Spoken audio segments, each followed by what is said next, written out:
Rais Vladimir Putin amewaita wanaume takribani 160,000 wenye umri wa miaka 18 mpaka 30, idadi kubwa zaidi ya watu ambao wanashirikishwa jeshini nchini Urusi tangu mwaka wa 2011, huku nchi hiyo ikipiga hatua ya kupanua ukubwa wa jeshi lake. Kuitwa kwa jeshi la majira ya kuchipua kwa huduma ya kijeshi ya mwaka mmoja kumekuja miezi kadhaa tu baada ya Putin kusema kwamba Urusi inapaswa kuongeza ukubwa wa ujumla jeshi lake hadi karibia kufikia wanajeshi milioni 2.39.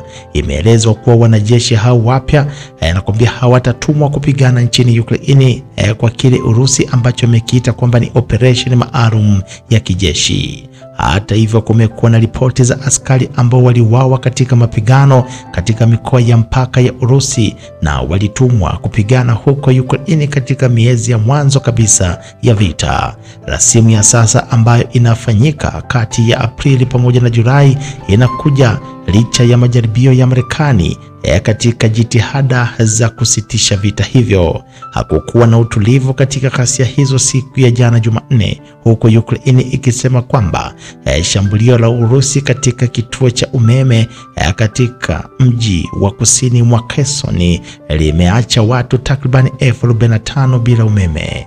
Urusi pia inadai kuteka kijiji kingine cha Kiukraini huko Rozhbrov katika mkoa wa Donetsk.